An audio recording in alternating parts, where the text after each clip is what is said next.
Mutual fund आणि SIP या दोन वेगळ्या गोष्टी आहेत की एकत्र? कारण की आम्ही मोस्टली ऐकतो की SIP करायला पाहिजे, पण ते नक्की काय आहे SIP म्हणजे? आता ना ह्या इन्फ्लुएन्सर्स किंवा सोशल मीडियामुळे SIP ला एवढं प्राधान्य मिळत आहे की लोक मला मॅडम SIP करायची, म्युच्युअल फंड नाही. तर असं झालेलं आहे. तर इथे कसं आहे माहिती आहे, SIP एक माध्यम आहे म्युच्युअल फंडमध्ये इन्व्हेस्ट करायचा.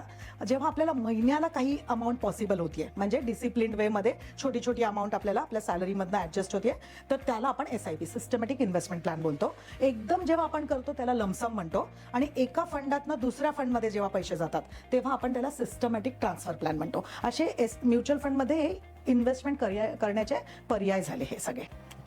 सो SIP ही सिस्टमॅटिक इन्व्हेस्टमेंट प्लॅन, एक अमाऊंट आपण डिसाईड करतो दर महिन्याला, आणि मग ती अमाऊंट दर महिन्याला त्या तारखेला डिडक्ट होते आणि त्या म्युच्युअल फंडामध्ये ते लागते. सो म्युच्युअल फंड हा प्रोडक्ट झाला, SIP एक माध्यम झालं. अच्छा. आणि सिस्टमॅटिक ट्रान्सफर प्लॅन काय आहे? सिस्टमॅटिक ट्रान्सफर प्लॅन म्हणजे तुझ्याकडे आता एकदम 50 लाख रुपये आहेत आणि तुला एकदम रिस्क नाही घ्यायची की मॅडम लगेच मार्केट खाली गेलं तर मग माझ्या पैशांचं काय होईल.